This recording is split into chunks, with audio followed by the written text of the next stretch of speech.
Welcome to Scary Stories, the channel that tells you scary stories. Welcome to the Scary Stories Werewolf Wednesday 2-hour special. I'm your old pal Bigfoot, and I'll be bringing you over 120 minutes of dog-mannery goodness. That's right, we've got a metric ton of tales today, including this all-new, alleged dogman encounter we have chosen to call Junk Yard Dogman. Dear Scary Stories NYC, when I was younger, I had an uncle who had a junkyard. It was pretty big and there was nothing else around for a long ways, so I used to go there to get away from my family. My mother micromanaged my life when I was home. She was overly concerned about safety and smothered me all day, every day. When I would go see Uncle Shmooly at the junkyard, though, I could do anything I wanted. I would climb inside old cars and sometimes almost get bitten by the wildlife that had taken up residency inside. I would climb up stacks of crushed and compacted vehicles, with the stack teeter-tottering from side to side. I might have been in a lot of danger if something had gone wrong, but nothing ever did. Well, nothing except for those times that the junkyard got claimed as turf by the Dogman. So, in the beginning of going over to Uncle Shmooly's yard, I would have to check in with him first and let his old dog Kimba smell me all over before I could go play. That was years earlier, though. By this point, I just needed to make sure the dog saw me so that I wouldn't spook him, and everything was golden. Kimba had been a good, strong guard dog in his youth, but those days were long gone. He was kept inside or on a chain much of the time by this point, so that he wouldn't wander off and get himself hurt. My uncle was sort of used to me being there, and he was a laid-back kind of guy. My parents told me that he was a wild man, but I had never seen any of that in him, and I assumed that he must have lost his wildness as he grew older. I don't know if you've ever been in a large junkyard. There's just stuff piled up as far as the eye can see. It's arranged so you can walk around it all like little streets in a junk city. It's generally automotive, or my uncle's was, but he also had a section of store signs and various kinds of statues. There was a statue of a lady carved out of a light-colored stone, and there was a plastic 3D statue of an advertising cartoon character from the early 20th century. There was an old diner sign and a big sign warning to avoid the edge. The edge of what? I used to wonder. I wished I could see each of these things in their former place, displayed in context. Arranged how they were, though, they reminded me of the inhabitants of the island of misfit toys from that old TV cartoon special. I imagined them having long, sad conversations with each other when there were no humans around. I was hanging with the statues and signs one night when I first saw it. Off in the distance, I thought it was a man, and yet I automatically and immediately knew it wasn't. I saw it walking around, looking at stuff like a customer browsing at a supermarket. It was a werewolf, or something very similar to the dog-headed hairy werewolves that were in scary movies in those days. I had grown up watching scary flicks on VHS, and that, off in the distance, was a hairy, tall man with a dog head walking around in the night. Nobody would put on a costume like that to come here. That was an actual, real-life werewolf-type creature, and I had to tell my Uncle Shmooly about it. I arrived at his shack in great haste and knocked on the door, looking behind me frantically and panting desperately for air. By the time old Shmooly opened up, I was nearly ready to faint. I ran inside and told him wide-eyed that I saw a prowler and it was a big one. I saw fear in his eyes, as he could tell I wasn't fooling around. He looked off in the distance as if imagining what I was describing. Was it one of them, he asked, or more than one? I said I only saw one and asked him why he asked. He shrugged and said that when it was a loner, they usually just window shopped, sometimes slept over for a night, then kept moving on. When it was a pack, though, then that meant the place might get robbed or wrecked before the sun was up. I asked him if that meant he was going to let this big guy do what he wanted, and Uncle Shmuley sighed heavily. He weaponed up and ordered me to stay in the shack with the dog and keep the door locked until he came back, not opening it for anyone else. I agreed, and he left. After some length of time, I heard an explosion of some sort, kind of like loud firecrackers going off in the direction I had seen the dogman in.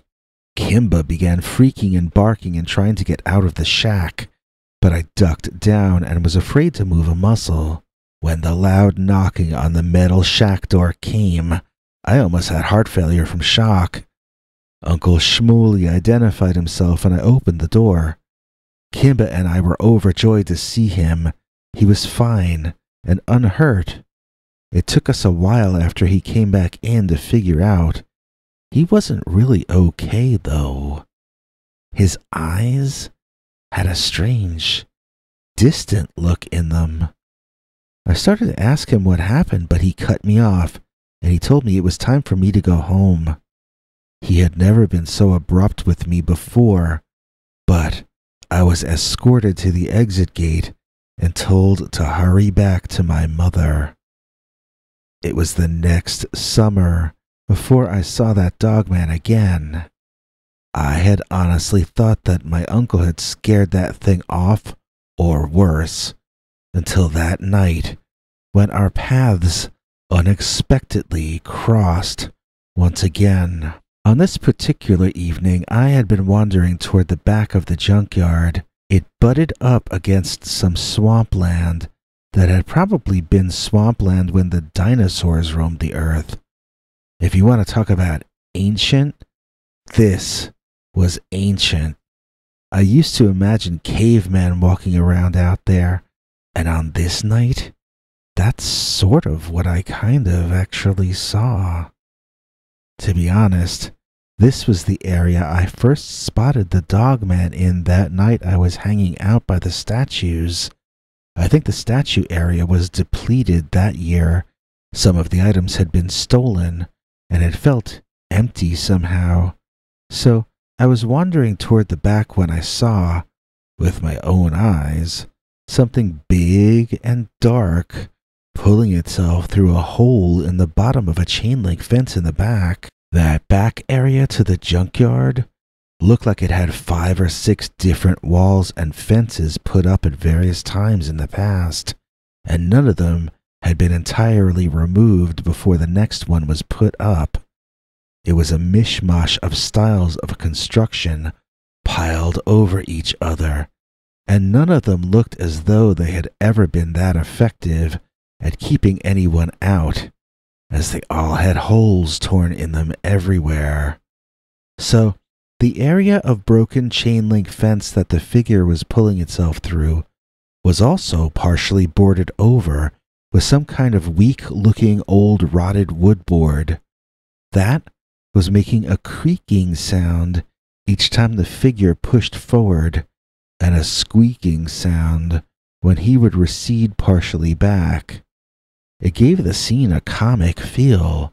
As the figure's face came more fully into view, and I saw that it was a dog, but it had human-like forearms. Then the comedic sound effects accompanying the vision I was witnessing didn't seem so funny to me anymore. Sometimes jokes stop being funny if the source is a dog-headed swamp monster frantically trying to invade your personal playground. I remember watching this event as though I were watching television. My, isn't that interesting? There's a monster dogman climbing into the junkyard through that fence. Wonder what it'll do once it gets inside. Well, it came inside, and it stood up on its hind legs, kinda like a Tyrannosaurus Rex, bent forward a little with its front claws held in front of it, and I no longer had to guess what it would do if it broke into that junkyard. What it would do, it turned out, is that it would chase prey. I ran, and the big dogman ran after me. I don't remember how large it was, but it was bigger than Uncle Shmooly. He was, I think, 5'10", so this thing had to be 6 foot tall or taller. I ran into a part of the yard with many left and right turns. I wanted to lose that dogman behind me and find a place to hide until it was gone. I thought of a particular upside-down car, third up in a stack of 7. I turned left, I turned right, I went straight, I made a U-turn, and I didn't see or hear that dogman anywhere near me. Climbing the stack, faster than I ever had before, I looked around as I got higher up, still not seeing the dogman anywhere I looked. I climbed into the spot I felt safe in, and peeked out to scout around, trying to keep myself from being seen.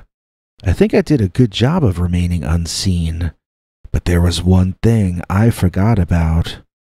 Dogs have a really good sense of smell. It didn't take that upright walking canid very long to narrow down where I was, and after a while, where he stared up at me, that dog began climbing the cars.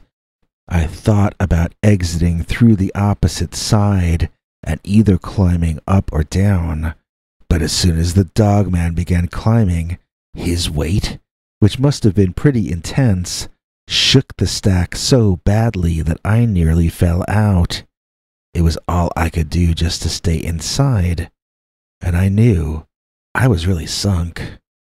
If the creature made it to my level, I was lost. If it pulled the whole stack of cars down, I was lost. I prepared myself to jump down from the side opposite the dogman. Surviving the fall uninjured seemed an impossibility, but I felt as though I had run out of options. A loud sound, like that firecracker sound again, only closer and louder this time, almost broke my eardrums. I heard a loud ricochet, then 2 more of the controlled explosions. Then I could hear my Uncle Shmooly shouting at the dogman to get and to go home. He fired again in the air 1 more time, then started calling for me to come out. I was never so happy to see anyone in my entire life. After I climbed down, I asked him how he knew I was up in those cars. He told me that he heard me and the dogman running around, and assumed we were a gang of thieves. So he came out to defend the junkyard, and he saw me climbing the cars. Then he saw Dogman watching me do it. As the monster started climbing up to get me, Uncle Shmooly was finally in a position where he could make the dogman stop his pursuit of me and run away for his life. Uncle Shmooly made me promise never to tell my mother what had happened to us that night. He didn't have to worry about me on that score. But it seemed as though somehow she found out anyway. As I was told by her, I was never to visit that junkyard ever again. Most of the dreams I remember to this very day are set in that junkyard. I read that many people dream of their childhood home, while I dream of those stacks of teeter-tottering old wrecks of cars arranged in lanes and cross streets, located right inside that very ancient swamp. And to this day, I still have nightmares about the Junk Yard Dogman. Don't go anywhere. We've got more scary Dogman stories coming up than you can count on your paw. If you don't know how to count on your paws, then you need to go to obedience school. Speaking of school, here's a creepy Dogman story set on the grounds of a big school. And that story is called Dogman on Campus. Dear Scary Stories NYC, back when I went to college in a certain Midwestern state that I won't mention, we went through a werewolf scare on our campus at the end of one semester and the beginning of the next. It was the end of my sophomore year into the beginning of my junior year, and I remember it especially clearly because I was one of the few students who actually saw the creature with my own eyes. At the time, I think I called it a werewolf, and to be honest, that's still what I think it was. I think someone on the campus was changing into this monster on certain nights, and I think that if one were to closely examine the school's enrollment and teacher employment records, one would eventually be able to correlate the departure of one individual with the conclusion of the monster sightings. I will not attempt anything along those lines here. I'm just going to try to recall the stories surrounding this period as well as I can from memory. The first time I heard about the Dogman on campus was, as I mentioned, in my sophomore year. I heard that a girl saw it, then the story expanded into a few girls seeing it. Apparently, it was drinking from the pond on campus, or else catching the goldfish from the pond for food. I think they were goldfish, I don't really remember. I just thought it was a kind of a funny story. But then, a second story went around about a tall, gray, werewolf-type thing following a male student back to his dorms, chasing him at a fairly high speed the last few blocks. That made it a bit more personal for me, the idea that this thing would chase students, and male ones at that. Like a lot of us at the time, I rearranged my life to limit how often I was out alone, especially at night. After the second story went around, I was introduced to a girl at a party, let's call her Shirley, who told me she was one of the original girls who had seen the original werewolf. Shirley described what she saw as a dog-headed ape man. She said that although the head was dog-like, the body was more like a hairy man with giant, sharp, nasty-looking claws. She remembered the legs looking like a man's legs, and she said it both walked and ran like a man would, although a bit hunched over. It did not have a tail, and it didn't really resemble a dog in any way other than the head and the long dog-like fur all over the body. Shirley and I became friends and then dated off and on for the rest of our undergraduate studies. I remember bringing her to the exact location where she and her friends saw the Dogman and asking her to tell me exactly what happened and in what order. When I would meet her other friends who were there that night, I would drag them to the spot also and have both of them tell me the story all over again. I couldn't hear it enough. I was so amazed to be living on a campus where an actual monster had been roaming around. By that point, I was a true believer. At least, I believed that the girls were sincere about it. They were genuinely frightened to be back on that spot. It wasn't a place they would go any longer at night if I hadn't begged them to be there. So, the basic story went something like this. The girls had been hanging with some guys and feeding the ducks in the pond. At first it was a fun afternoon, but the guys started pressuring the girls to go someplace that they weren't comfortable going to. Eventually, after some disagreements, the guys left and the girls stayed at the pond. It was dark by then, and they didn't really want to be there, but they wanted to let the guys have some time to get a head start to where they were going, 'cause these girls wanted to avoid those guys and their unhappy mood. So the girls sat by the pond, starting to get a little chilly, definitely getting more than a little bit freaked out. They heard a splashing noise and turned around to look toward the other side of the pond, where something that they at first took to be a large dog was doing something by the edge of the water. At first they thought it was drinking, but Shirley thought she saw it reaching into the water with its paw, then holding the paw up to its mouth. Her other girlfriend said it had hands and that it was trying to grab something out of the water. Noticing the girls studying it, the dog-like creature became alarmed and stressed out. It curled its lip back and revealed ridiculously large teeth. Then the animal stood up on its hind legs and was taller than even the school's basketball players and wider than anyone on the football team. The girls said they screamed and ran back to their rooms.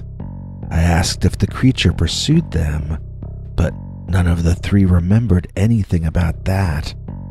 I'm not sure they even looked behind them. I think they were too scared to. All three described basically the same thing. Tall, man-shaped being with long, scruffy, dark gray hair or fur, and a long snouted skull ending in very pointed triangular-shaped ears, mostly to the top, but also to the sides of its dog-like head. One of the girls claimed that the creature's eyes shone, almost as though it were lit from within, but the other two hadn't seemed to have noticed anything like that. My girlfriend Shirley could go on and on and on, talking about the ridiculously long teeth, saying it was almost like a mouth of small tusks more than a mouth of teeth. The others agreed it had long teeth when Shirley brought it up, but neither of them seemed to bring that part up on their own. All three agreed it had claw-like bony hands that looked like they could tear anything apart. I asked them what they thought it might be, and one of them said it might be a kid in a costume being hazed, but the other two disagreed and said that whatever it was a real animal. There was some discussion of it being a rare or unknown species. Some talk that it had been created in a lab on campus. And Shirley thought it might be a werewolf.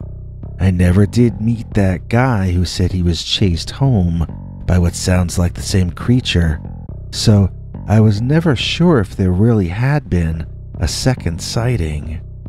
By the time the school year was ending, I think we had all gone back to being concerned more with our final grades than any monster. That autumn, returning to school was exciting for me because I was getting along with Shirley and had a number of decent friends there. As the semester began, though, it seemed that people were high-strung, and I ended up going through a couple of weeks where I sought out alone time.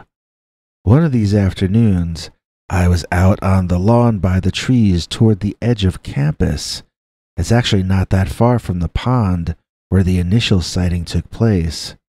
I was sitting on the ground, leaning back against a tree and doing my schoolwork alone with nature. A sudden thought gripped me that the trees behind me stretched out very far and very deep.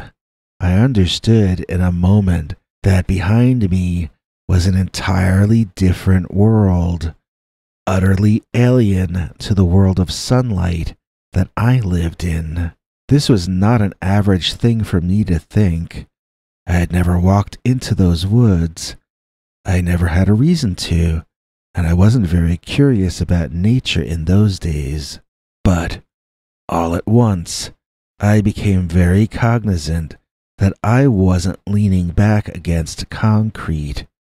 I was leaning back against a living being, interconnected with countless other living beings, be they plants, insects, worms, snails, lizards, mammals, and higher life forms, all different kinds of consciousnesses and subconsciousnesses, all living and dying, sleeping and waking from miles and miles behind me.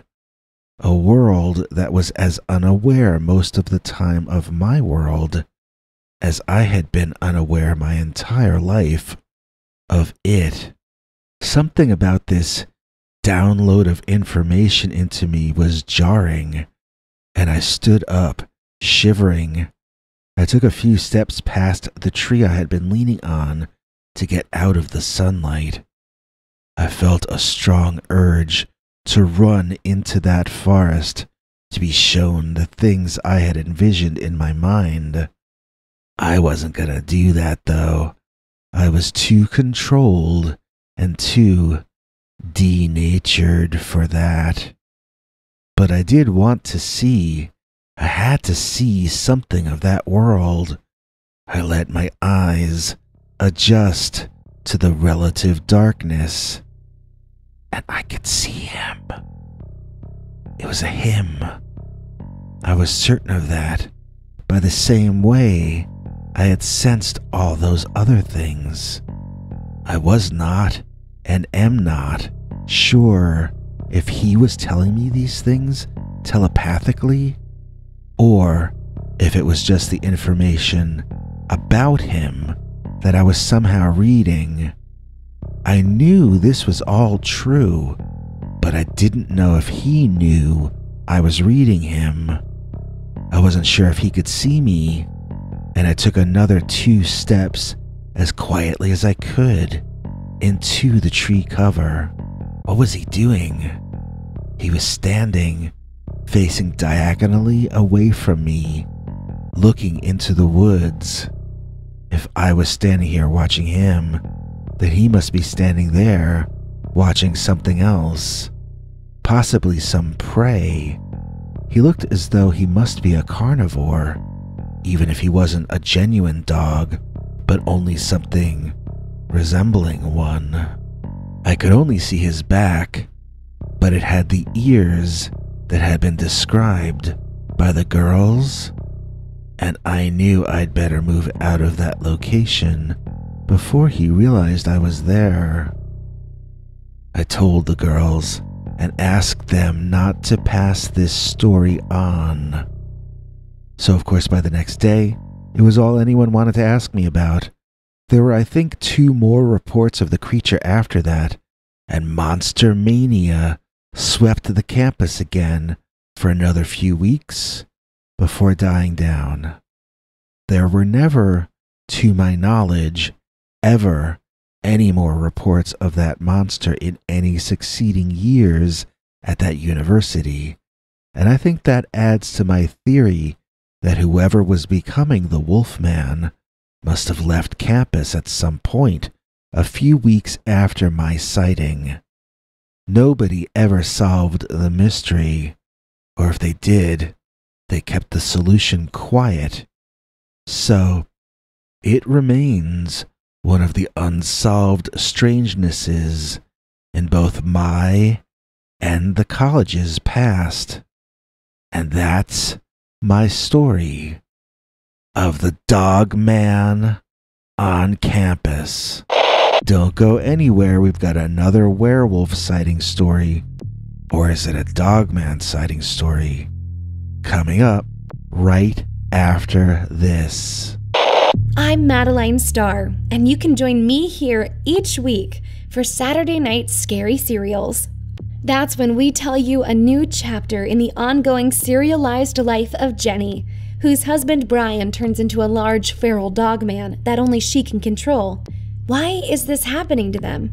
And who are the strange, partially hidden forces that seem to guide them along a path they never chose?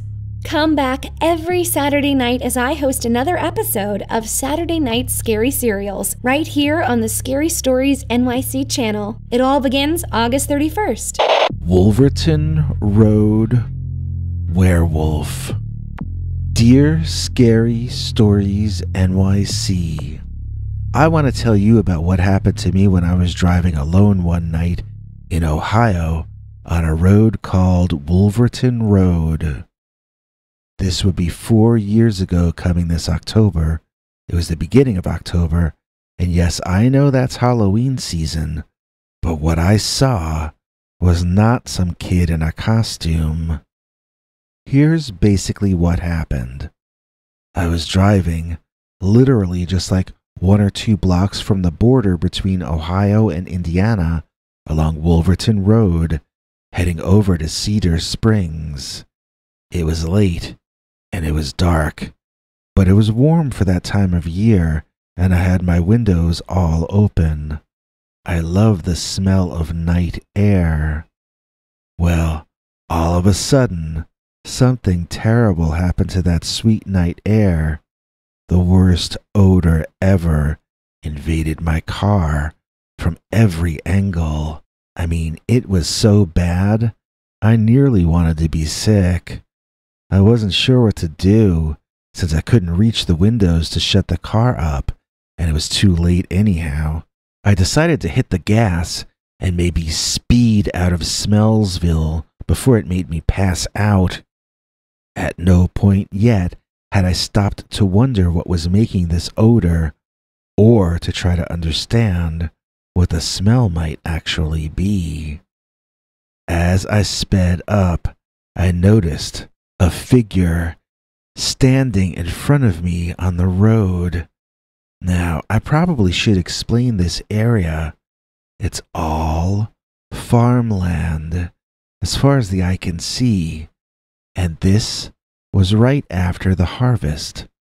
Other than occasional farmhouses and barns, there's not much to obstruct the eye, and you can see as far as you can see. That's why it's extra strange that with no people out and all the places you could possibly plant yourself, that for some reason, whoever this was, had decided to stand directly in the path that I was driving in.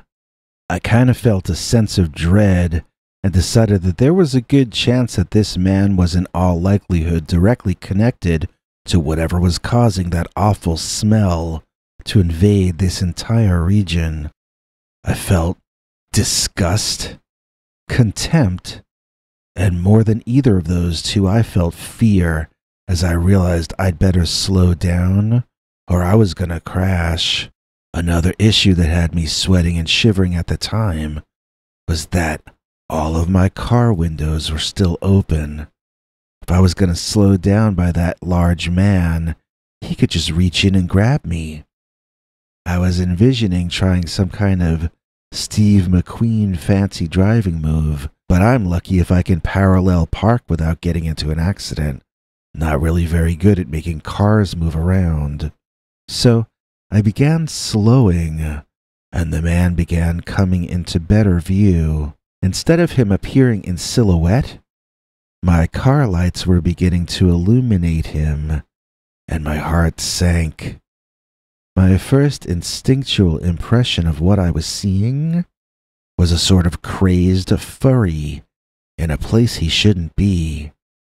It looked like a man in a furry costume, wearing a dog head mask.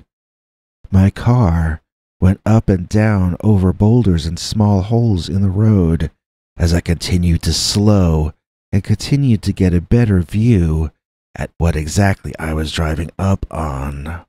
The head was too small to be a furry head, and it didn't look cartoony. It looked kind of realistic. So, it wasn't a furry, but it was still a crazy guy out alone at night with a monster costume on. I got ready to floor it and get out of there, but at the last second, I saw that there was something lying on the ground, filling up the entire left lane of the road ahead. That must be this guy's game, I thought. Then I looked at the guy and wondered how he could have taken prey that large without any weapon on him. As I did so, I noticed how very tall the man was. In fact, I was stunned at how tall he was and how oddly he walked and then ran. He was running toward me. He was charging my car. I hit the gas and I turned left, heading straight toward whatever that was this guy had taken down. He lunged toward the car and got both his hands onto the bottom of the window on the passenger side. He was holding onto the car door with hands that looked like nothing human or animal, but something kind of in between. As it held on for dear life, its head snapped at me. That was not a mask. It was a wolf-like head, but with a longer snout on it. The teeth seemed large for a dog or a wolf's teeth, but then again, they were a little too close to the front of my face for my comfort. I drove crazily off the road onto some guy's farm, screaming the entire time like a 6-year-old girl. I mean, I was screaming this high-pitched scream. It was not a proud moment for me. I was screaming for that thing to get off the car, like I was trying to brush a spider off myself. As I swerved back toward Wolverton Road, we hit a bump, and that thing let go of my car.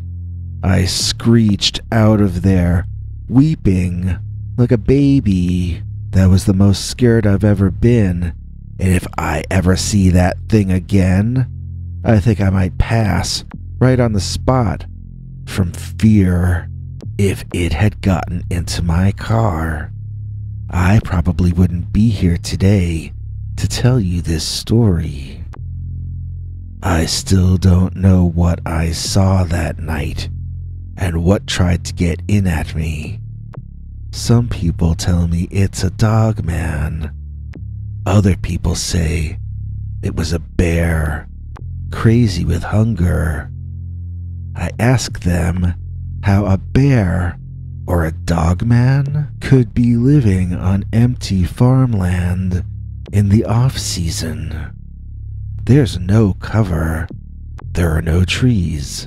There is no place to hide. But what if what I saw was something that lives in a farmhouse? What if the thing I saw spends most of its life in human form? What if what I saw was the werewolf of Wolverton Road? Tonight we've got the kind of cryptid or monster story that I genuinely dislike, the kind that happens to people in their bed at night. I find these kinds of stories impossible to listen to when I'm in bed, because they are things that could conceivably happen to me. So if you're in bed right now You might want to turn on your nightlight or something before that story starts, but you got a while to get ready, since we're opening this episode with an all-new Dogman story, whose title asks the musical question, are Dogman and UFOs somehow related? Dear Scary Stories NYC, I once had a Dogman encounter. I also had one UFO sighting in my life. The thing about these two shocking and surprising life-altering moments is that they both happened the same night. In my gut, I've felt since then that they somehow had to do with each other, but I'm not sure how, and I'm not sure that's even true. Maybe it was just coincidental that this all happened to me at once. I'm going to tell you my story, then you can decide for yourself. When I was going to college in New Jersey years back, I visited the home of someone who lived in this town cut out of the dismal swamp in Edison, New Jersey. I mean, there was this swamp, and literally right in the middle of it, they built a few nice neighborhoods. The animals who had been living there since the dawn of time had to make do cutting around the edges of the town, or sometimes just walking right through it. One of my friend's friends was alleged to have seen a Bigfoot one time in the dismal swamp, but I never actually got to meet this fellow, so I don't know how much of a tall tale that one was. I was very curious to check out a place with a name like that, I tell you. The town he lived in was anything but dismal, though. It was very nice, mainly kind of upscale. From the edges, the dismal swamp looked like a lovely forest. Well, at least during the daytime. I started trying to press my friend that we should go camping in the nature preserve next to the town, but he was really weirded out by that idea.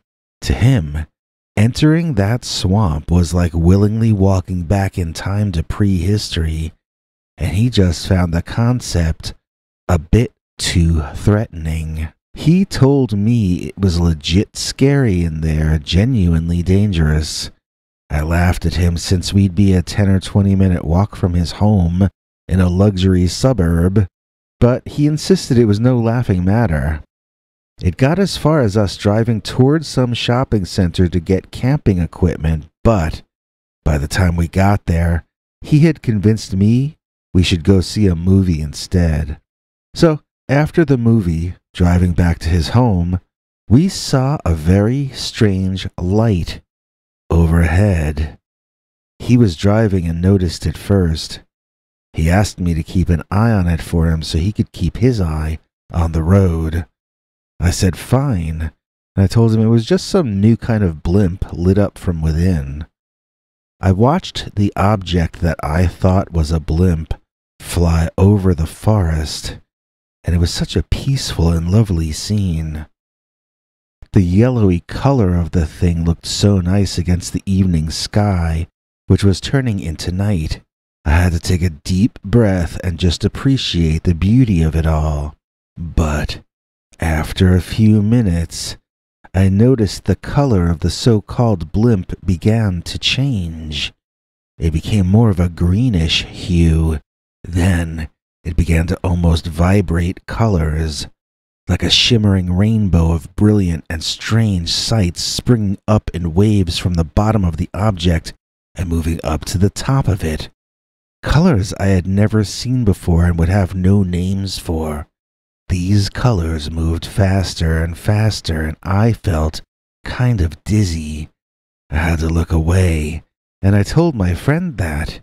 He insisted angrily that I not let the object out of my sight.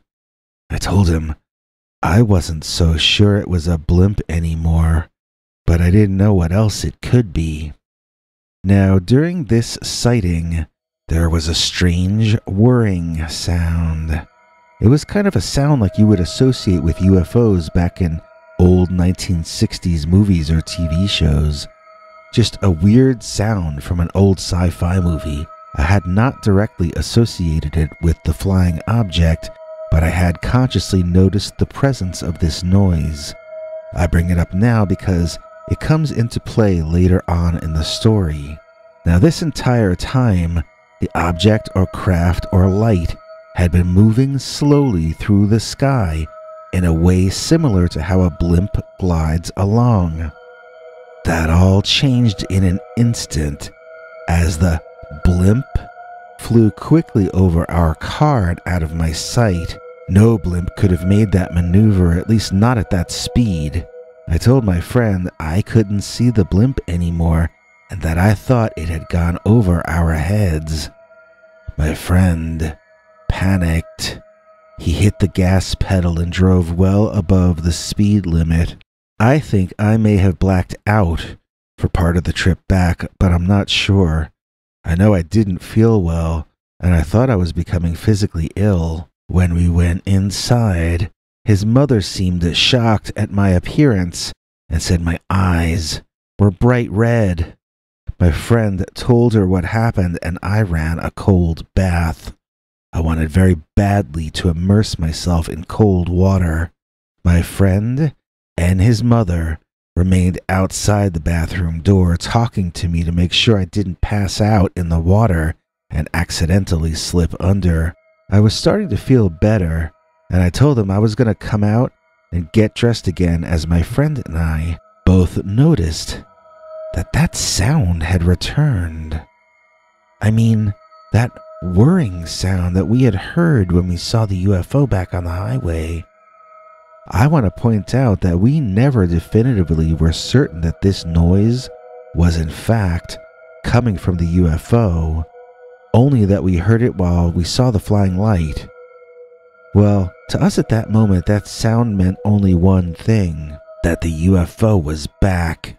I never threw clothes on so fast in my life. I was about to run outside, but my friend's mom said we should go up to the attic and view it from there. I didn't understand the logic of that, but I trudged up the stairs with her and her son, all the way to the third floor, or what they called the attic. All the windows up there had thick shades pulled down, and his mom told us to pull the shades up and see if we could find that UFO.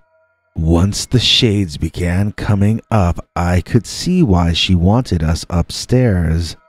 The neighborhood had a lot of trees in it, and we wouldn't have seen much without getting above the height of the taller trees. So, the first few shades went up, and we're getting a view of the neighborhood and the starry night sky. I went across the room from the other two and decided to open the shades furthest from them. This way we could get a more complete panorama sooner. The very first window shade I pulled up was nearly my last. Even though I was expecting to be surprised by what I saw, even though I had witnessed a UFO just a little while earlier, I never could have been prepared for what I saw, and the way my heart clenched up when I saw it. It's probably a miracle I lived to tell this story to you or anybody else. Alright, so try to get this picture in your head. Nearly empty attic room with wooden floorboards and just a few boxes of old stuff here and there. The entire room is surrounded by windows with canvas-colored pull-down shades. Every window looks out onto the beautiful night sky. I pull my shade up, and there, staring right back at me, literally just on the other side of the glass, is a face. A hairy face. It looks as surprised as I look about what's happening. I screamed and tripped as I tried to move away, crashing to the floor. As I looked up from down there, I could hear my friend and his mother screaming behind me. I didn't blame them. We were all looking at some sort of impossible creature standing on the roof right outside the window. There, looking in at all of us, each in turn, as stunned as we were, was a man, covered not in clothing, but in shaggy gray and black fur. It was long fur, messy. This man's head was like that of a shaggy dog, with hair in his eyes and his tongue hanging out over his very long fangs. I've told this story to people who tell me that Anubis, the Egyptian god, was a dog-headed man reputed to be from outer space. They think this was the UFO pilot. However, I've seen drawings and paintings of Anubis. This was not Anubis. This was a shaggy, messy-looking dog man. I don't remember details about hands or paws or feet or legs. I just remember the stunning, almost suffocating feeling of this thing being there, being real. I remember the feeling of the impossible happening, and I remember it felt like reality and my mind were being torn down the middle, just ripped up.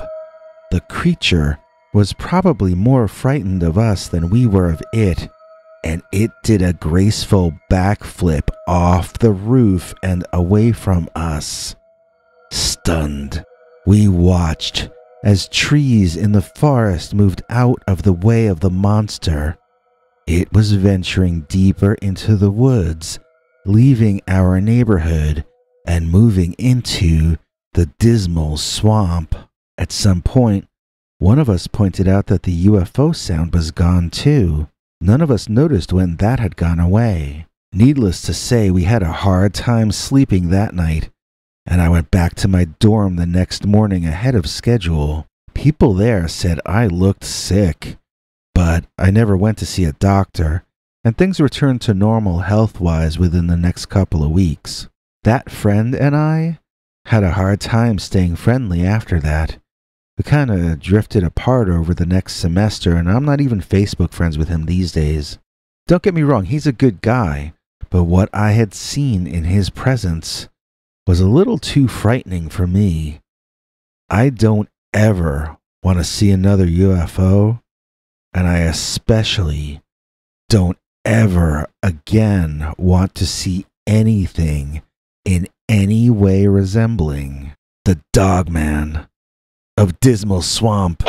Don't go anywhere. We're gonna be right back with the monster that was under the bed. I'm PQ Ribber. Join me and Dr. Death for a new cryptid each week on Monday Night Monsters. It all begins August 26th right here on Scary Stories NYC. The monster that was under the bed.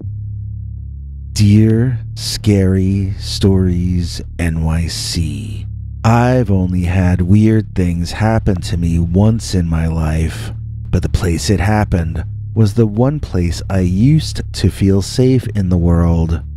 My own bedroom. I'll never feel safe in bed ever again, though, thanks to the monster that was under my bed. This all took place in the last house I lived with my parents in. I had just finished high school, and I was working at my dad's job while taking a year off before starting in college. There were a complicated series of reasons I decided to do things like that, but it's not really important to this particular story. The important part is that I was 19 and still at home, and in many ways, living like a kid still. One of the ways I hadn't really grown up yet was that my room was a bit of a mess. Not just some of the time, but all of the time. Especially bad was the area under my bed where I had shoved things to get them out of my sight before my father saw what a mess my room was and yelled at me to clean up. So under my bed were dirty clothes I hadn't seen for years, old notebooks, old Christmas gifts, probably old food. It was a much worse situation than either of my parents ever guessed, since they gave me a lot more privacy than most of my friends got from their parents. I generally think that's the best way to treat your offspring, with respect and as equals whenever possible. However, in this one instance, me being left to make my own decisions had created a bad situation that was about to get supernaturally worse. Do you know that thing when you're a kid and you're afraid to hang your arm or leg off the bed because you're sure the monster under the bed might reach out and grab you? Well, that situation came to life for me. One night, I got up at 3 a.m. just randomly. I decided to go get a glass of water and got out of bed. No sooner had I taken a step than something dark reached out from under the bed and grabbed my ankle. I mean, it grabbed my ankle hard, and I tripped, falling forward onto the rug. Looking at my ankle, I could see what looked like black mist swirling around it, but what I felt was a very strong hand gripping it extremely tightly. I kicked at the mist with my other foot, but found that it blew away like smoke when I would try to hurt it. It felt solid when holding my ankle, but like air when I kicked at it. Out of the corner of my eye, I thought I saw something shining under the bed. As I looked closer, I thought I was seeing the reflection of eye shine under there. I tried to scream, but found that nothing came out. No amount of flailing or kicking was able to free my foot, so I had to scream, or I would get dragged under the bed to whatever that thing was that was looking at me. I tried again to scream and found it crazy how hard it was. At first, no sound at all was coming out. Then, it was like a whisper imitating a scream. After a while, I was saying, "Help," kind of softly, then a little more loudly. Eventually, my father came in my room and found me on the floor next to my bed, weeping and asking for help. He thought I had had an attack of some kind. Maybe I had. We went downstairs and I told him what happened, which he said was a nightmare. I begged him to help me clean the area under my bed out the next day. He laughed and agreed, but asked if I wouldn't prefer doing that alone. Did I really want him seeing what I had under that bed? Well, no, I didn't, but I was too scared to clean out that area by myself. I slept downstairs on the couch, and we agreed to clean my room in the morning. So, it turned out that next day was quite hectic. No, the monster did not put in a return appearance, but all my past errors sure did. Just about every mistake I'd made while growing up was represented by one artifact or another under that bed, and I got a series of lectures that day. When we got everything cleared out, my father discovered the top of the carpet under there was wet or damp in the rough size and shape of a man. He said he was going to have the carpet torn up when I went away to school, and we left it at that. I put some kind of unlit candle I had once bought in a bodega there because it had a prayer printed on it. I just wanted to cleanse the space in some way, and that was the only way I could think to do it. I never saw the monster under the bed again. By the way, after I went away to college, my dad wrote me one day that when they tore up the carpeting in my room, they found the damp spot on top of the rug was still damp and still in the same shape. Yet, under the rug, everything was dry and normal. Dad had expected the floor underneath to be ruined, but it was fine. So he redid that wooden floor rather than putting a new carpet in.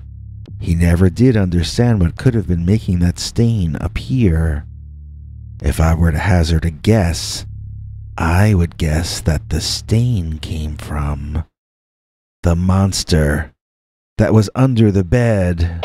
And now, get ready for an all-new, completely uncensored, slightly bloody, and absolutely terrifying new Dogman story. Oh, wait. YouTube won't allow me to tell you stories like that on this channel. If you want to hear that, you're going to have to go to peterbernard.com and sign up for our paid subscribers club. You can choose any price you can afford for a 1-month subscription, and then every weekend, we tell you a story YouTube would never allow us to tell you on this channel. See you this Sunday for an all-new, very scary, completely uncensored Dogman story. Today we've got a double-length thriller about a man who sees a very special kind of Dogman, and for some reason decides to pursue it. He claims to have actually seen this creature on 2 occasions. That makes his story less believable, of course, but also more frightening. We've done no investigations into the veracity of the claims to follow, and are presenting the story for entertainment purposes only. It allegedly takes place in New Jersey, right across the water from Pennsylvania, and it's called The Blonde Dogman of Burlington. Dear Scary Stories NYC, a person I know says you have a story similar to mine on your channel. I've been listening to your episodes and have not heard anything like what happened to me in any of them. If you really do have a story similar to this, please let me know. What I witnessed was a blonde, dog-like semi-human creature that I think was in actuality a human being capable of shape-shifting. If that already doesn't sound too crazy for you, then I'll go ahead and tell you the story of the Blonde Dogman of the Bramble Bush. Across the Delaware River from Pennsylvania lies a town in New Jersey called Burlington.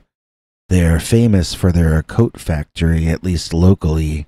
I had a job for literally 1 week in that town back about 15 or 16 years ago, but it was long enough for me to have this story to tell about my time there.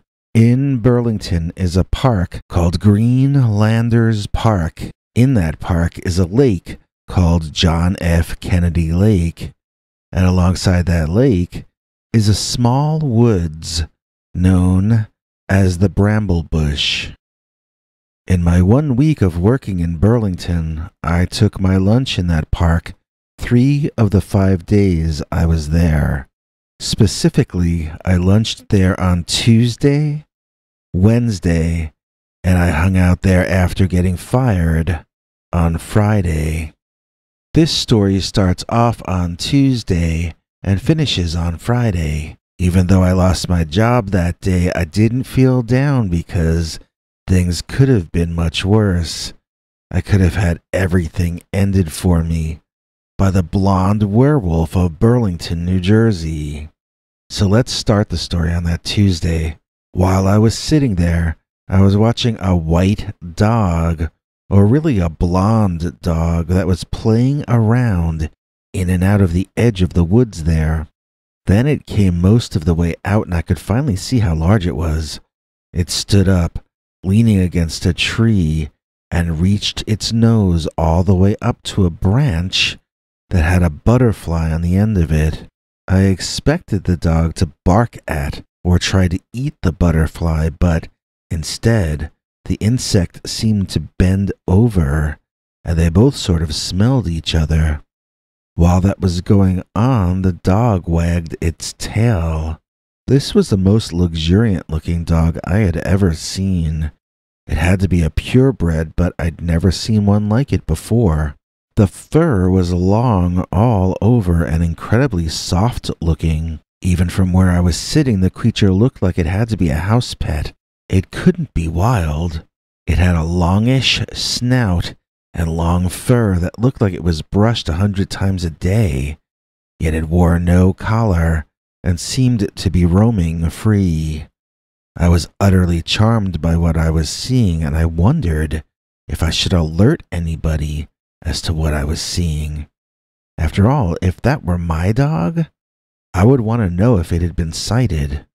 The butterfly flew up off the branch and into the forest, and that dog followed it on its hind legs. In other words, instead of dropping down again to all fours, the animal simply withdrew its paws from the tree and walked forward after the butterfly. People I've told this story to have asked me if it looked like a dog performing a trick, or if it looked like an animal used to walking bipedally. I have to say I'm really not sure what I was thinking at the time. I don't remember thinking this is a dogman or this is a werewolf, so it couldn't have looked that convincing on its hind legs to me. Maybe it's just that it was a short distance, maybe 3 or 4 steps, and it was over uneven turf, witnessed from a distance. I remember that when I saw the dog disappearing into the woods after the butterfly, I got up and ran after it. So I definitely was not thinking it was a dangerous monster at that point. I was seeing this beautiful to look at, glowing in the sunlight, glamorous, long-haired creature behaving peacefully with a butterfly, and I wanted to know where it was going. I wanted to pet its fur. I wanted to see if it had anything on it to identify its owner or where it lived. It didn't seem to me that it should be living in the park, and I wanted to help it out. So I remember being winded before I even entered those woods there. I wasn't even sure if I could see it at first, but I heard sounds that I thought must have been that dog up ahead. I think I was in the area called the Bramble Bush on internet maps, but I might be turned around. I know I was in a patch of woods, and it was by the lake. It seemed much larger than what it looks like on the maps, though. I thought I walked several minutes under the tree cover, but maybe it wasn't that long. Or maybe I was just lost and taking a few minutes to walk a minute's length because I was walking in circles or something. I eventually made it out, and there was a small house or a building and a backyard, and there was a blonde woman walking away from it toward the street in the distance.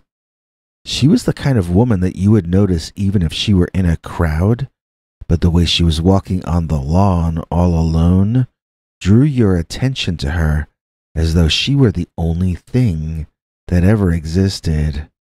Now, I don't know what businesses are around that area besides the one I worked for, but she looked as though she were dressed for work. She had fancy blue shoes on and a fancy yet conservative matching blue jacket and skirt. She walked as though she were born with heels on and gave off an air of sophistication. My initial impression was that she was rich, but if so, why was she alone and walking back to work after her lunch? And that's what I had to do right then, get back to my job. It was only my second day there, but I got back from lunch all tired and sweaty from running around in the woods like a kid. Already the job was turning out bad for me. On top of that, I was distracted for the rest of the day thinking about that strange blonde dog and the stranger blonde lady. There was a school on the other side of that road she was walking toward. I figured she might have been a teacher there, but she looked like a teacher from an old Hollywood movie, not a real-life one. So I had 2 mysteries that my mind was juggling back and forth. Where did that dog go? And where did that lady come from? That night, I woke up sweating from nightmares at least 3 times that I'm sure of. In each of the dreams, I was lost in this nightmare version of the Bramble Bush. sometimes chasing the blonde dog, which was on all fours, and other times being chased by it when it was on its hind legs, walking upright like a human. That blonde woman was in the dreams too, but I don't remember exactly how. I woke up Wednesday unable to think of much other than that girl and that dog. I took lunch at the same time as the day before, hoping to see either the dog or the lady at the park that day. I didn't. Neither of them were there, as far as I could see. I was late getting back to work, and the next day I was kept too busy to take a lunch break at all. I think at that point, they were trying to overwork me to get me to quit. Me quitting was cheaper for them than them firing me, so that might have been what was going on. At any rate, on Friday, we had free pizza for lunch to celebrate someone's birthday. Then, after the pizza, I was told I was fired and that they'd mail me a check. Eventually.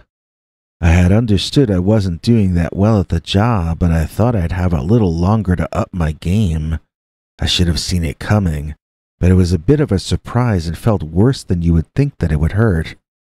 I had rearranged my life for that job, and now I would have to begin again looking for work with no money in the bank, and no knowledge of when they would mail me a check or how much would be in it.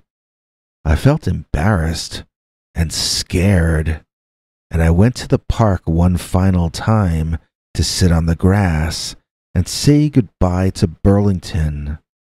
I also went there to ask the universe to grant me luck and wisdom as I made the next series of choices in my life. I stayed there until I noticed it was getting dark. Then I got up and brushed myself off. Looking up, I saw a blonde woman in a red dress walking into the bramble bush. I wondered if it might be the same lady as the other day. She had that same walk, that same confident and sophisticated way of moving. I found myself walking toward her and following her into the woods. Now, once I was under the tree cover, it became very dark. It was dusk and already pretty dark out, but under the trees, it was even darker. There was a strange smell in there this time. I smelled either a perfume or maybe a shampoo smell, but coupled with that was a combination including damp odors of rotting plant life underfoot, live plant life, and musky animal smells. There was an animal right nearby, I was certain of it. So certain that I stopped in my tracks and looked around. I mean, it smelled like the zoo if you've ever gotten really close up to an animal there. I don't know if they allow it anymore. I remember going backstage at a circus when I was young when they used to have animals in circuses. That was what this smelled like, as though I had crossed an invisible wall into the B.O. of some very large creature. I didn't see anything moving, though. I didn't see the lady in the red dress, either. I walked further in, and I could feel that I was coming up on some kind of animal presence. This was not what I had come into the bramble bush for. I wanted to see that lady to know if it was the same lady as the time before. I don't know why, but I just wanted to know. Now I could sense I was alone in those woods with something that was not human. There was a feeling in my belly of unease and fear, stronger than anything I had ever felt before. Either some aspect of my consciousness grasped how badly in danger I was, or else something was beaming a fear ray directly at me because I could see no conscious reason why I would suddenly become so afraid.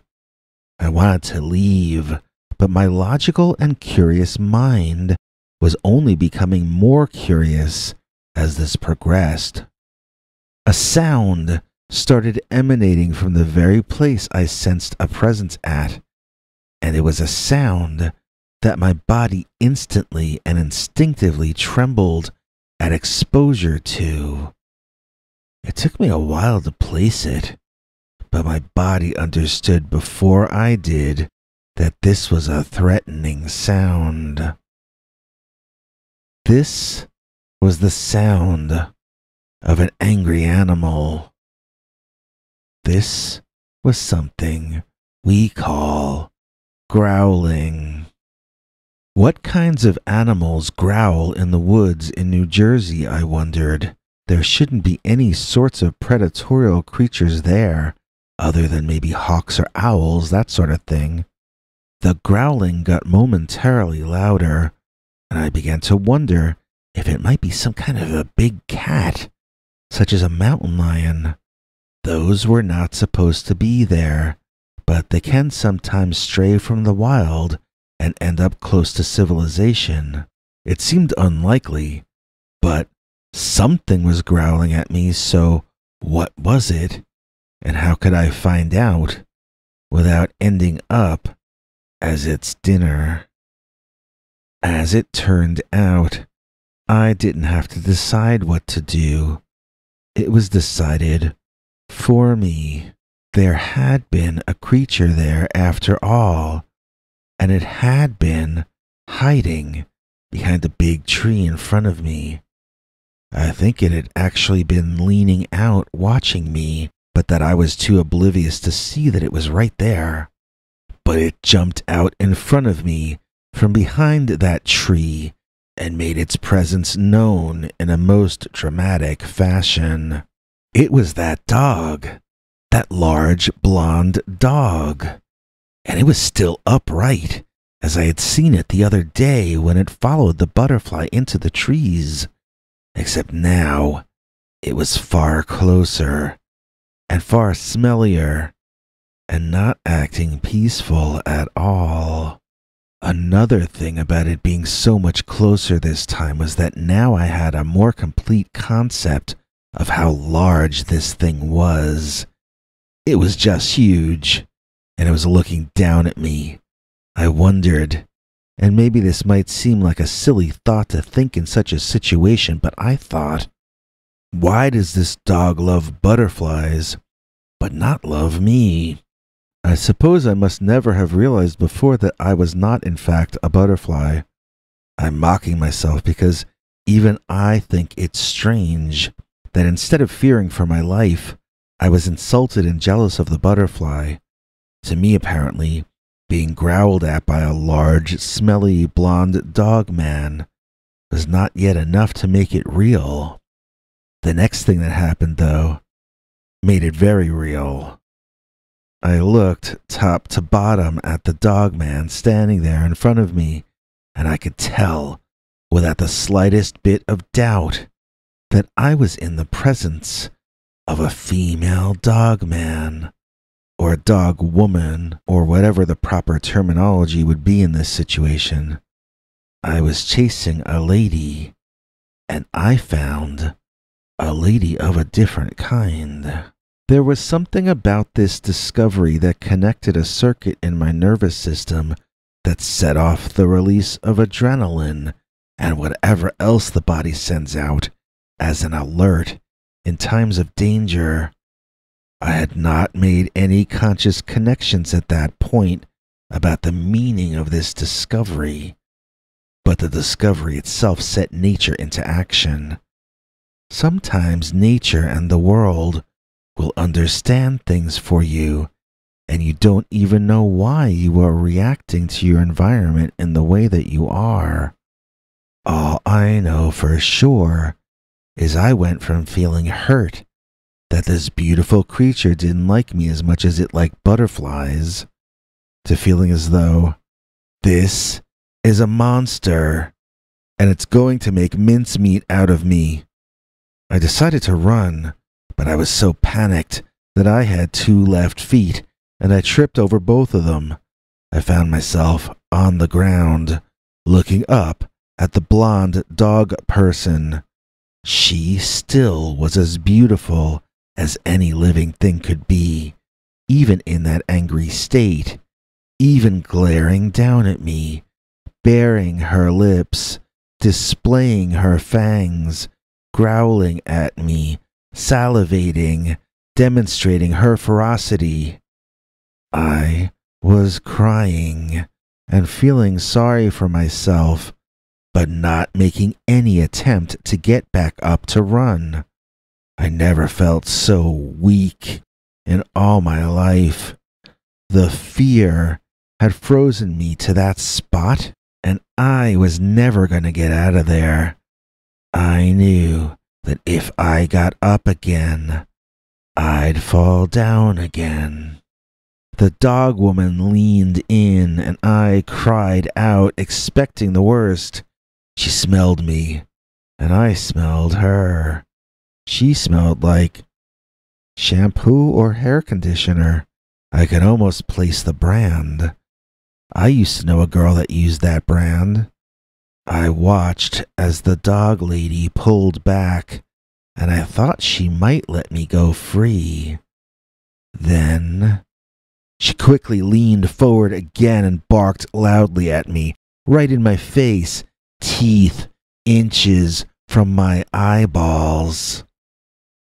Then that big dog just walked away in disgust. I laid on that ground, shaking and weeping for far longer than she had barked in my face. That was the most terrifying moment of my life, and I just laid there, crying for as long as it took until the crying stopped. I don't know where the dog went to. I was glad at that moment that I had been fired.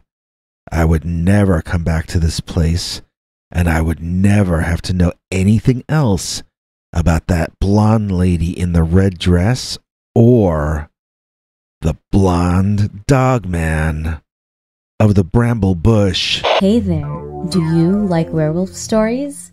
Then join me, Nancy Livonian in Hollywood, every week for Werewolf Wednesdays right here on the Scary Stories NYC channel. Tonight we've got an all-new Dogman story, and then another all-new story that does feature a sighting in it of a dog-headed hairy humanoid in the forest. But I wouldn't call that one a Dogman story exactly. You see, it takes place somewhere south of here, and that particular dogman was also seen looking quite different. The general perception at the time was that the family was under the curse of a skinwalker.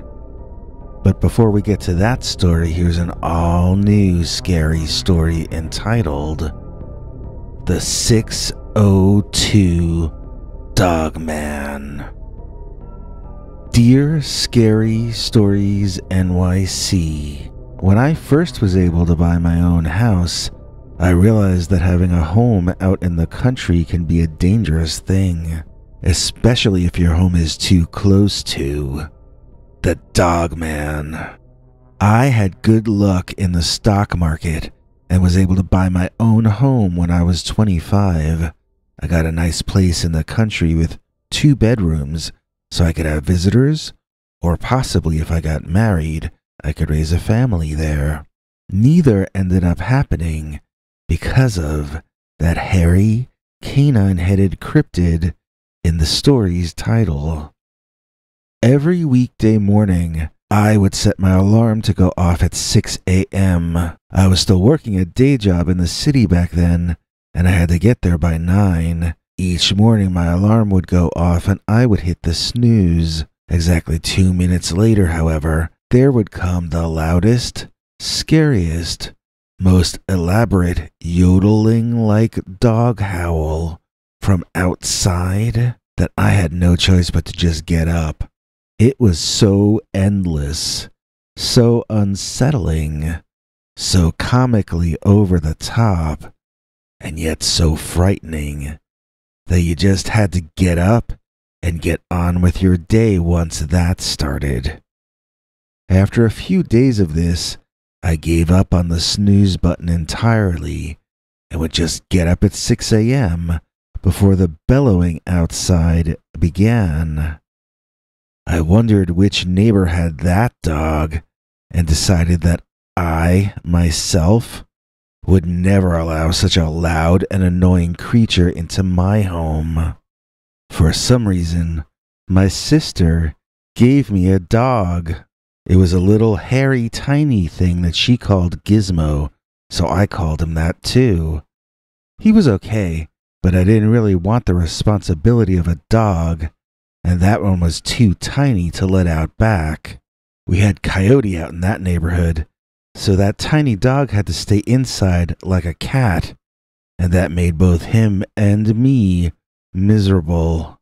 At 6:02 each morning, when that dog outside would howl mournfully, my tiny dog Gizmo would join him howling and yodeling for the entire duration. I had started dating a woman that I was feeling serious feelings for, but she dumped me, and it hurt pretty badly. I knew I would get over it, but it was just going to take time for me to get past. For a few nights, I was having trouble sleeping. One night, I was tossing and turning in bed when I decided to get some fresh air. I went downstairs and opened the back door to look out at the yard in that time just before dawn. My yard looked manicured and nice during the day, but weirdly haunted at night. Maybe it was the way the breeze was blowing the trees back and forth. Maybe it was the strange way the house lighting lit the path into the forest at the end of the yard. All I knew was that the wind felt really good. I just stood there by the open back door, enjoying the feeling of being alive that the wind brought with it.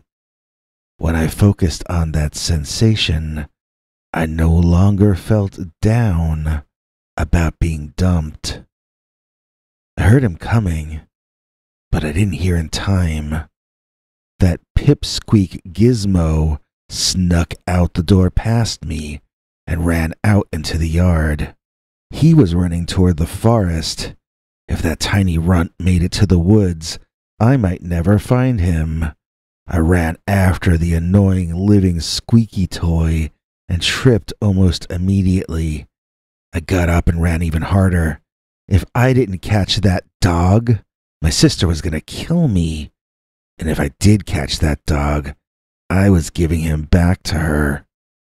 I was praying for the sun to creep up into the sky, because once under the trees, it got even darker. Also, I couldn't count on the dog to stick to the path, and I had already lost sight of him. I ran, listening and running toward whatever direction I heard a squeak come from. I didn't call out to him because I felt intimidated out there in the dark morning, and for some reason did not want to draw attention to myself. Also, Gizmo would not come when you called him anyway, so why even bother? At length, I saw the little rodent as he darted out onto the path and was about to dive back under some bushes. I dove and caught him like a third baseman, and I was glad I didn't have to get up and throw him to first base afterward, because I had landed hard and was quite winded. It was all I could do to keep from letting Gizmo's scrambling, squirming form go. I pulled him in close to me and held him with both arms and hands as I lay on the grass, trying to catch my breath again. It was at that moment that I assume 6:02 must have occurred, because suddenly, louder than ever, I could hear the 6:02 howl resonating all around me. Gizmo in my arms absolutely freaked out and tried his hardest to get away from me. He, too, was howling.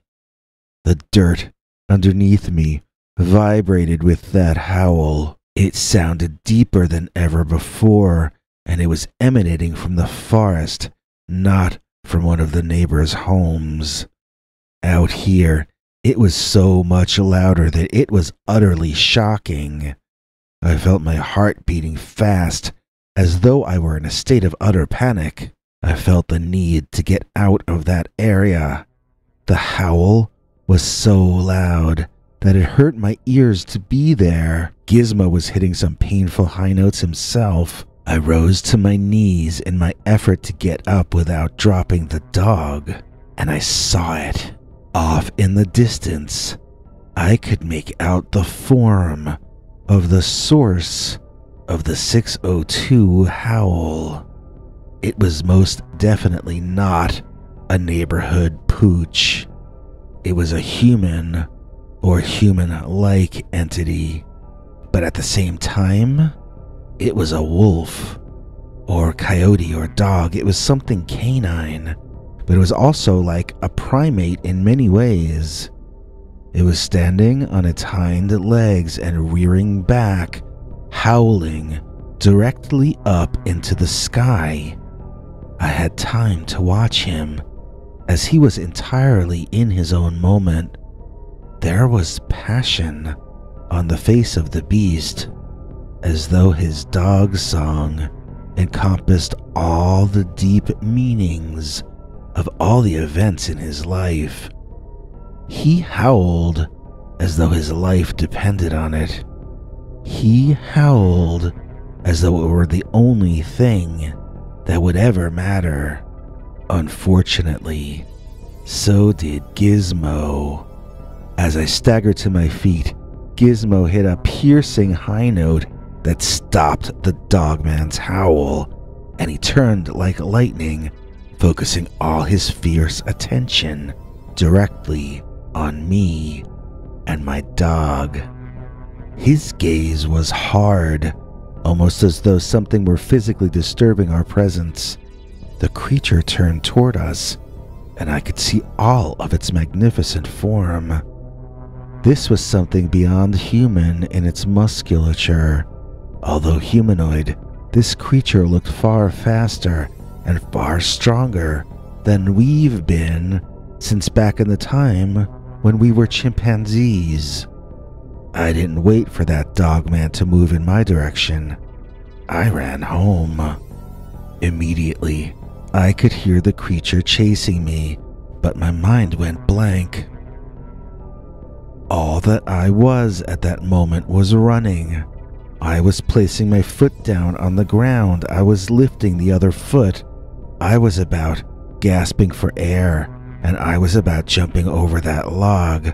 I was about being thankful I had left the back door open as I took one final look back at the yard, and I saw the dogman, much closer to me than I had thought he would be, and much larger than he could possibly be, about to reach out and grab me.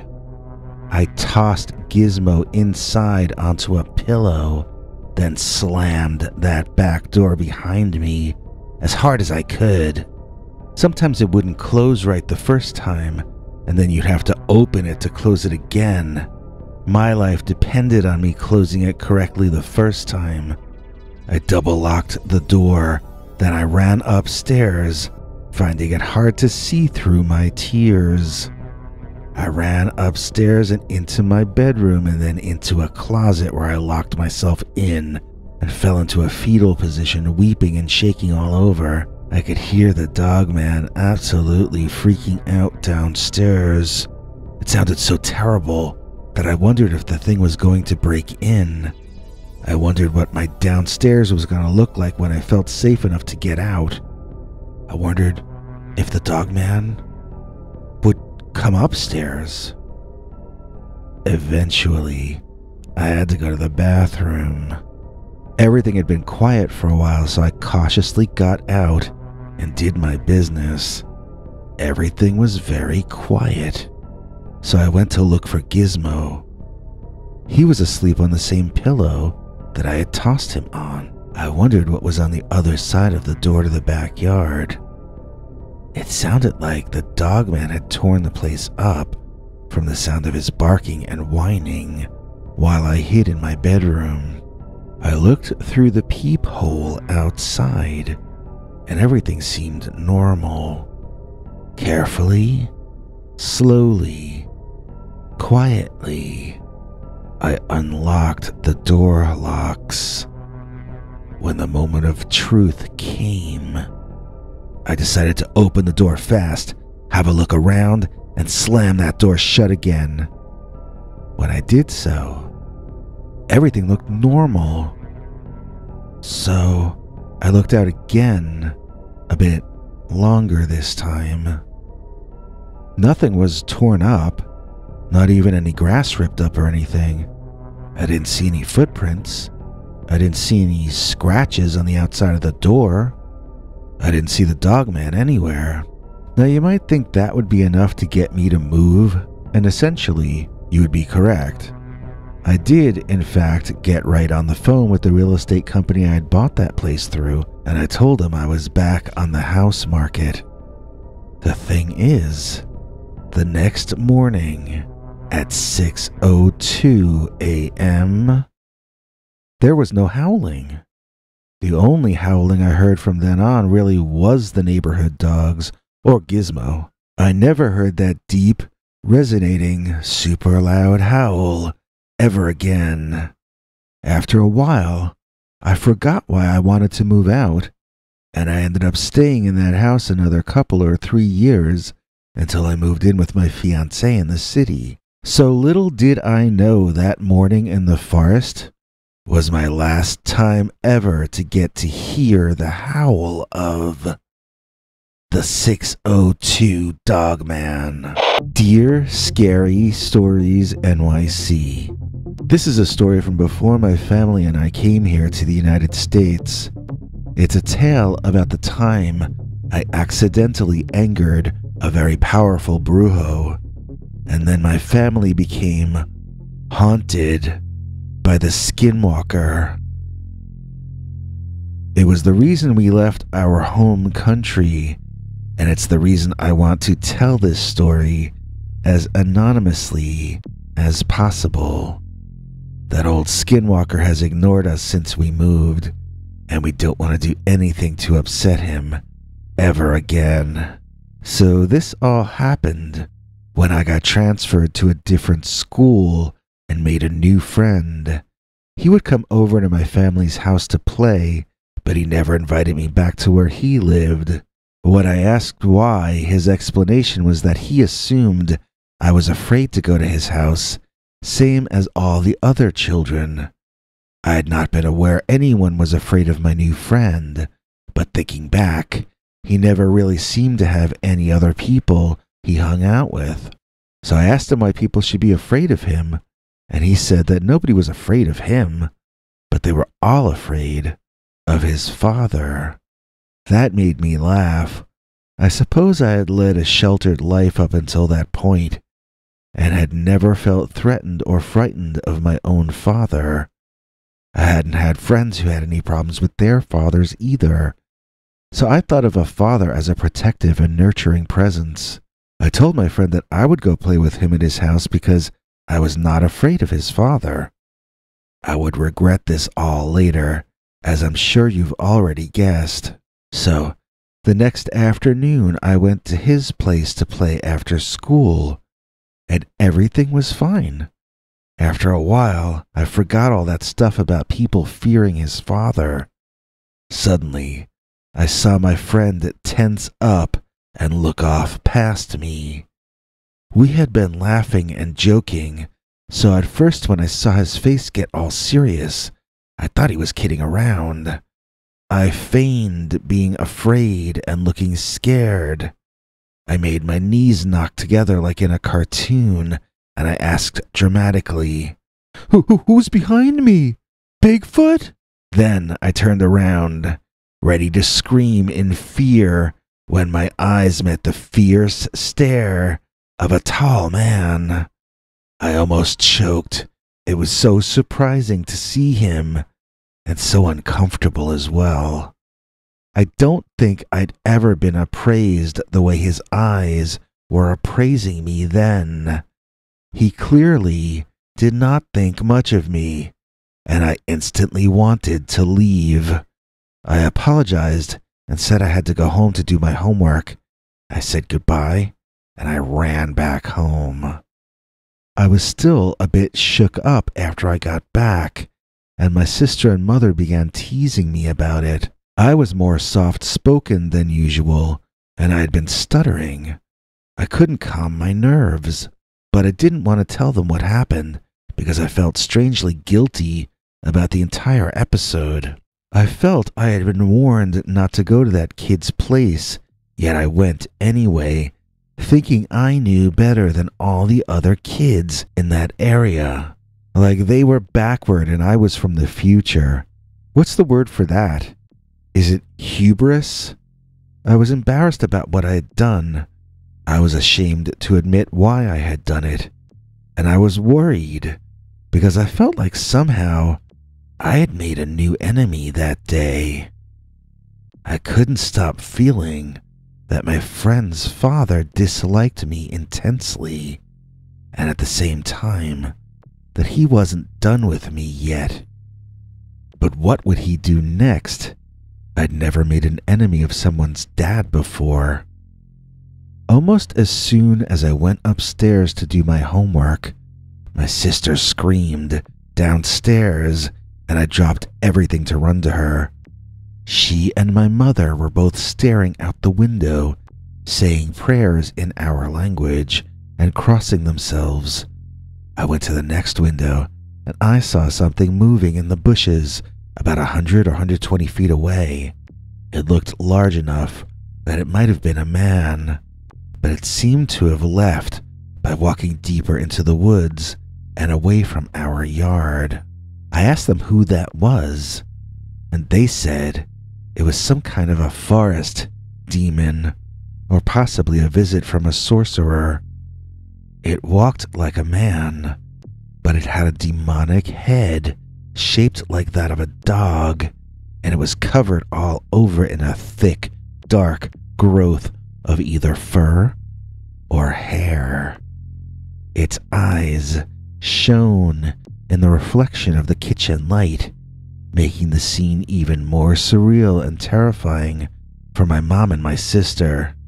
I said I wished I could have seen it, but instantly wished I could take back that wish. I felt certain that if it came again, I would be the one to see it. My family told me it had been walking toward the window when they first noticed it, but when my sister screamed, it stopped advancing, stared at the two of them for a while, then left after they began praying out loud. I asked if it were the size of any particular man that we might know, and they both insisted this creature was not a man and was much taller than any could possibly be. As I predicted, I was the next to notice something strange on the outskirts of our property. I was walking home from the library and I was about to enter our house from the rear entrance. I heard something off by the edge of the forest, and I stopped with my key in the door and held still. I listened for a while, and I heard nothing. As I was about to go inside, my eye caught some movement in the woods, and I focused my attention to that spot. There, darting from behind one tree to behind another, was your classic Bigfoot. Like Patty, but darker and taller. It stayed behind that second tree and peeked out at me. I could see it right there, so it was silly the way it was playing as though it were spying on me. I said something to that effect right out loud. I asked it to show itself. I tried to sound friendly, but I really wanted to see that thing. Taking a few steps away from the door and toward the woods, I waved my arms over my head and began to call out to the creature. With absolutely no foreshadowing or warning, that hidden entity burst out from behind the tree so quickly It almost seemed supernatural. Its eyes looked wild, and its anger savage. It beat its chest so hard that it was like front row at a rock show. It bared its fangs and made a sound both terrifying and terrified. This creature was borderline manic, and it clearly didn't want me to move any closer to it. The entire outburst was maybe 2 or 3 seconds.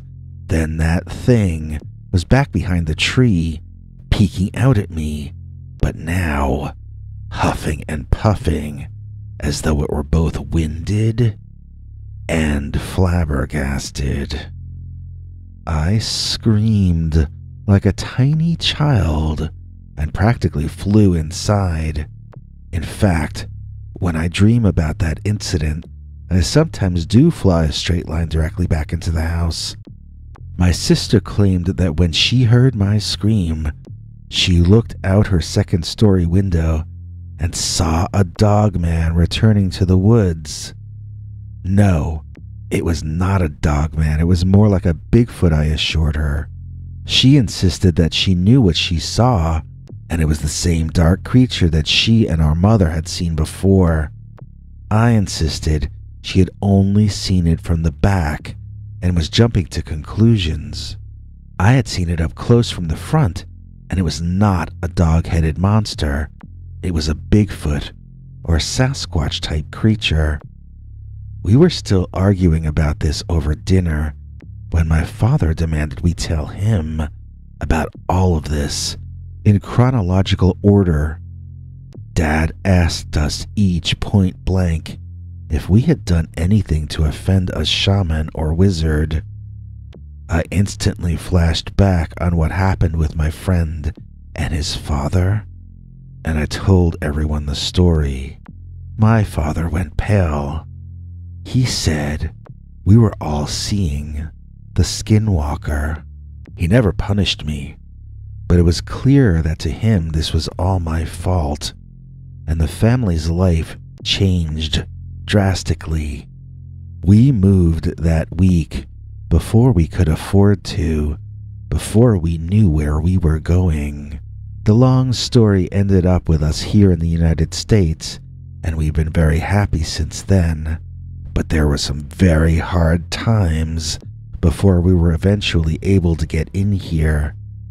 And none of this would have happened without that shape-shifting dogman, or Sasquatch, or shaman, or brujo, or skinwalker. We've got an all-new story sent in by one of you entitled Old Lady Dogman. Dear Scary Stories NYC, I grew up in the same house in the woods I currently live in, having inherited it when my mother passed on. Since I was a kid, I've enjoyed napping in the woods, then strolling home as the sun went down.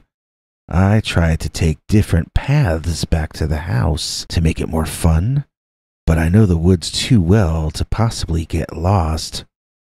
Or so I thought, until the night when I met the Old Lady Dogman.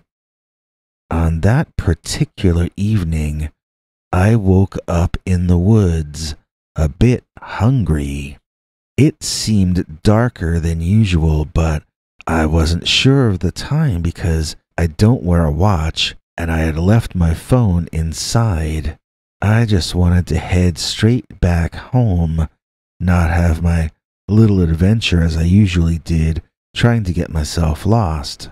That was why it seemed especially confusing and disconcerting when I came upon a strange-looking tree, then another.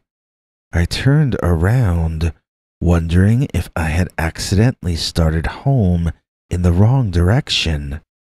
But nothing seemed familiar in any direction.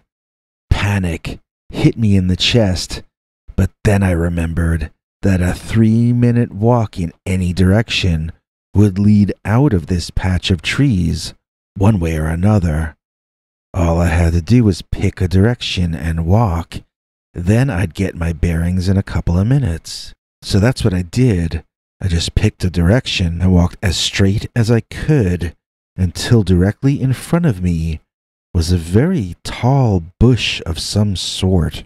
I've spent my life in that area, but I can't name one plant species other than poison ivy. That was the only one I prioritized learning about as a kid, you see. So there was this very tall bush. I'm 5'11", and this was at least a foot, maybe 2 feet taller than I was. It was shaking, this bush was, as though it were a living animal with leaves growing out of it. That obviously didn't make any sense to me, and it frightened me, but it also confused me, and I stared at it instead of choosing a new direction to walk in. What exactly was I seeing in front of me? An instinct inside my belly said it was someone on the other side of the bush, shaking it to scare me off. As that idea conceptualized itself in my brain, the horror that my subconscious had been processing gripped all of me. I picked a different direction to go in, but this time I ran.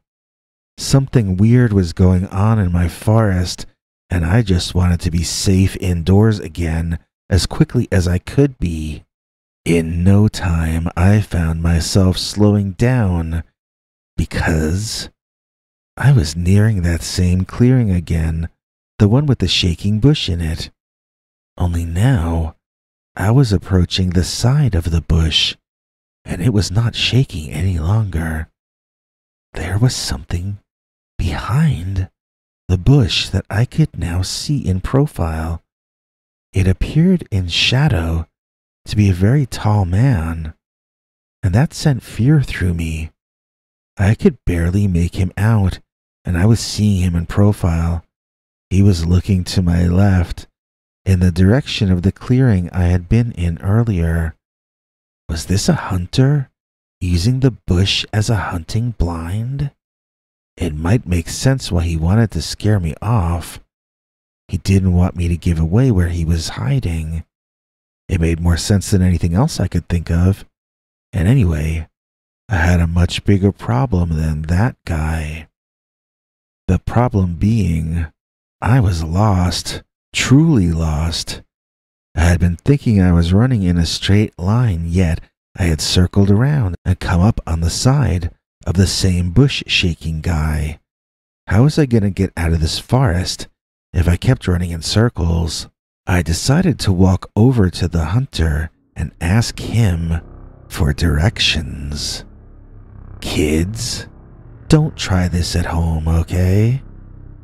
As I made my way through some of the overgrowth, I could see this was not a man in front of me. It was a dog, but the largest dog I had ever seen. It turned and looked directly at me, and its head looked like that of a giant black wolf. Now it was standing there on all fours, and its head was level with mine there in the bushes. How I thought that was a man, I didn't understand, because this was a dog or a wolf, and it was a giant one. I froze, wanting to figure out how to extricate myself from this situation. I think I might even have said, "Good doggy," or something to that effect. Whatever I said, it was the wrong thing, because that dog's expression and demeanor changed quickly from one of curiosity to one of intolerance and unhappiness. The creature reared back on its hind legs, making itself just incredibly tall, pushing branches out of its way to make room for its intense height I went to walk backwards but slipped and fell back to the ground, staring up and up to the sky to see the head of this thing. It was there, lying on the ground, that I noticed the underbelly of the creature on full display. Let's say I was certain at that moment that what we were dealing with here was a female of the species. Of that, there could no longer be any doubt. You don't want to encounter a mother animal in the wild protecting her offspring. But this old lady dog looked like her most recent litter must be adults themselves by now. Her fur was somewhat long-ish and curly over much of her, other than her face and paws. There were gray hairs mixed in all over, though, and everything about her gave off the impression that she had been walking the earth for some time. Then I witnessed her actually walking the earth as she took 2 steps toward me on her hind legs. These were not unsteady, off-balance steps either. No, these were confident, not shaky steps. These were the steps of a beast who was quite used to this means of perambulation.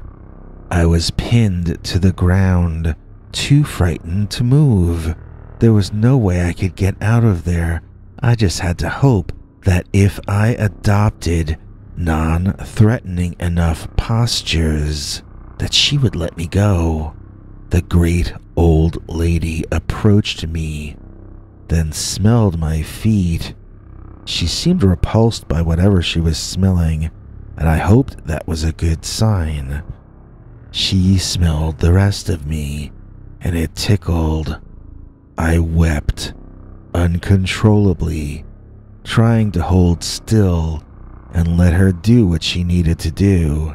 After a while, she leaned back up to her full height, somewhere up there in the sky, and I lay on the dirt, waiting for the decision she would make about my fate. It was as terrifying a moment as I've ever experienced, knowing that I had no power at all about what was going to happen to me. I looked up at the beast, and she was literally holding her head in her hand and stroking her chin, considering me. I've never seen an animal adopt a posture like that before. She seemed far more intelligent than any non-human I had ever witnessed, but that didn't mean she was going to have mercy on me.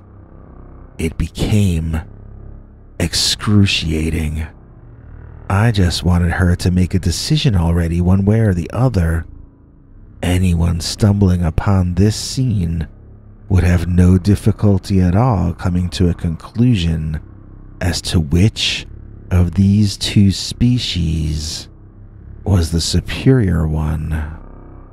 After some consideration, she seemed to become bored by the subject of me and wandered off into the woods to her left. I scrambled to my feet, running in the opposite direction. I was shaking all over, and I had a hard time staying on my feet, but I picked myself up each time I fell down and started to make my way away. Away to where? I didn't know, but it felt important to be up and moving. I panted for air, and I wasn't sure how much of it was because I was exerting myself and how much was me hyperventilating from the nerves. Now that I had stopped trying to get home, I discovered it was easy to return there. Soon, I was staggering, weeping through my backyard and locking the door behind me, then collapsing to the floor in tears. I only got to walk away from that situation because the old lady of the woods thought I smelled funky. All of the ego I had carried with me as I entered that forest had been left there in the dirt to mix with my salty tears. I no longer seemed so special to myself, and the human species no longer seemed so special to me either. Not since I came to understand that we are not on top of the food chain. Now I get it, that Dogman is. And that lesson was taught to me by the old lady Dogman. If you enjoyed this, please click like or consider subscribing. Remember to click the bell icon or you won't get notifications. If you want to listen to Bigfoot's secret uncensored story each Sunday, just go to peterbernard.com and become a paid subscriber. See you tomorrow. Same dog time, same dog channel.